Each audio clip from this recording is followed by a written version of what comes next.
जब नए काम, मेरे हिसाब से अगर मुझसे कोई पूछे तो मैं कहूँगा एक नज़र में तो देखो कि हाँ, पत्नी की सहमति क्यों नहीं होनी चाहिए। होनी चाहिए।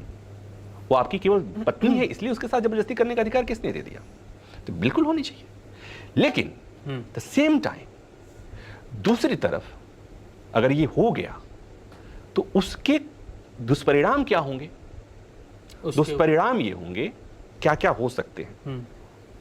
वो ये कि अगर पति को ये पता है कि पत्नी की मर्जी नहीं है, उसने मना कर दिया, एक बार मना किया, 2 बार मना किया, हो सकता है कि पति को यह कि इस लफड़े में कौन पड़ना जाए, रहने देते, रिश्ते खराब होंगे। तो रिश्ते खराब होंगे और इस रिश्ते को ठीक करने का कानून में कोई प्रावधान नहीं जी। कोई सेक्शन, कोई क्लॉज, कोई सब क्लॉज नहीं लगाया जा सकता। कोई शरीर आप नहीं घुस के देख सकते। अब धीरे से क्या हो सकता है, धीरे धीरे पति पत्नी में जो शादी को बांध के रखने के जो तमाम फैक्टर्स हैं, उसमें से एक फैक्टर ये भी है, वो फैक्टर धीरे धीरे खत्म हो जाए। ऐसे ही लोगों के जीवन में सेक्स नहीं है। मेट्रो सिटीज में जो लोग वर्किंग लोग हैं, वैसे ही उनके जीवन में सेक्स नहीं है, खत्म हो रहा है धीरे धीरे। अपराध भले बढ़ रहे हों, सड़कों पे अपराध बढ़ रहे हैं, सड़कों पे लड़कियां सुरक्षित नहीं हैं, सड़कों पे महिलाएं सुरक्षित नहीं हैं, लेकिन घरों में पुरुष और महिलाओं में सेक्स खो गया है। ये एक बहुत सामान्य फिनोमेना है। तो ये चीज वो जब जैसे ये करेंगे, उसमें भय आ जाएगा कि पता नहीं उसका मन नहीं, हमने कहा और वो उसने कहीं कल को मेरे खिलाफ केस कर दे। तो एक ये एप्रीहेंशन होता है, एक भय है, लेकिन साथ ही साथ इसकी भी इजाजत नहीं दी जा सकती। मुझे लगता है कि हमारे समाज को इसके लिए जागरूक होने और किए जाने की जरूरत है।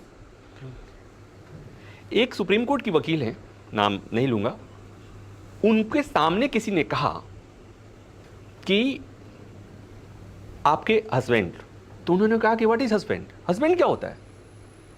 He is my partner. तो हम लोग बहस कर मन लगे कि मतलब इसमें क्या दिक्कत हो सकती है।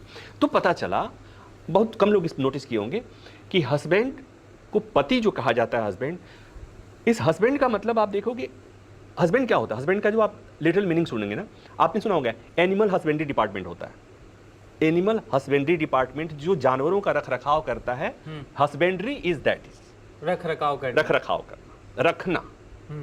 हस्बैंड डिनोट्स दैट रखना, जो अपने यहाँ एक सामान्य ट्रेडिशनल उसमें कहा जाता है, बोलचाल की भाषा में। और ये शब्द तब आया होगा जब स्त्रियां पूरी तरह से पराधीन थी मर्दों के ऊपर। जो मर्द रखता था उसका देखभाल करता, जैसे जानवरों को रखा जाता है। तो ये शब्द, तो उस महिला एडवोकेट जो सीनियर एडवोकेट, उन्होंने कहा कि नहीं, ही इज माई पार्टनर, वो मेरा हस्बैंड नहीं है, इसलिए कि इस शब्द से उन्हें दिक्कत थी। अब दूसरी बात सुनिए, सुप्रीम कोर्ट में एक मामले की सुनवाई चल रही थी। मैट्रिमोनियल डिस्प्यूट था, दोनों पेश हो रहे थे, हस्बैंड वाइफ, और कोर्ट ने पूछा, वकील से पूछ करके बताइए कि क्या अभी भी ये फिजिबल है कि साथ रह सकते हैं। वकील ने पूछा अपने क्लाइंट से कि क्या अभी भी आप अपनी पत्नी को रखेंगे।